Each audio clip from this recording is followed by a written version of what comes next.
This is the beginning of my review series where I will be discussing the themes and important issues brought up in shows and movies.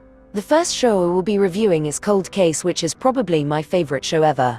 I will be doing a review on each episode. There are 156 episodes across 7 seasons, so it might take me a while, but bear with me. The first episode of Season 1 is titled Look Again.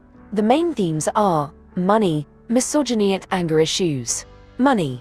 This episode highlighted how people can use money to buy their way out of sticky situations. In this case, the Whitley family could scare off potential witnesses due to their power and wealth. This also explained why Bonita wasn't willing to come forward initially. The Whitleys had the potential to prevent her from getting another, high-paying job again. She only came forward because she was dying. It can be assumed if she didn't have cancer, she may have never came forward about what she saw. Even after the case was reopened, Todd kept using his status to try and intimidate Lily. But surely, if you had nothing to hide, you wouldn't have to go to any length. Misogyny.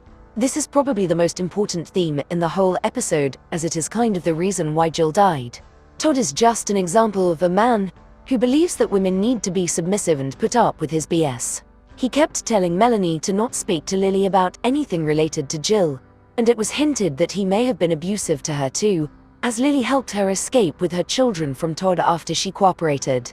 Despite Todd treating Jill terribly, he has the audacity to lash out at her for kissing Eric whilst he was sleeping with Melanie behind her back. When she confronted him, he attacked her and ultimately killed her because of his temper and controlling tendencies.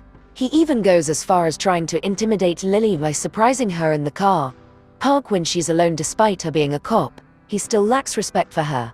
It is sad that Jill was also abused by her father, which is hinted at in the intro scene when Melanie helps her put on makeup to cover up her bruises, and her mother didn't do much to stop it from happening, therefore in a way letting Jill down. Anger issues. This is a minor theme, as the only person with anger issues is probably Todd, as seen by his interactions with female characters. He is able to try and twist the story and try to place all the blame on Eric, who he arguably sees as inferior to him and collateral damage, even though that's his brother. This just shows him to be a clear narcissist who will get rid of anything and anyone who gets in his way. This episode was based on the murder of Martha Moxley in 1975. She had left to take part in mischief night in her neighborhood and was last seen with Thomas Skakel. Her body was found the next day behind a tree in her family's backyard. She had been bludgeoned and stabbed with a golf club, which was traced back to the Skakel home. Thomas Skakel became the prime suspect. However, the focus changed from Thomas to his brother Michael, who apparently bragged about killing Moxley and getting away with murder. He was arrested in 2025 years after the murder, and was found guilty in 2002 and sentenced to 20 years to life in prison, but the conviction was vacated in 2013. Because the prosecutors did not seek a retrial, the case was dismissed. The case gained a large amount of publicity as the Skakel brothers were the nephews of Robert F. Kennedy's wife, Ethel Skakel Kennedy.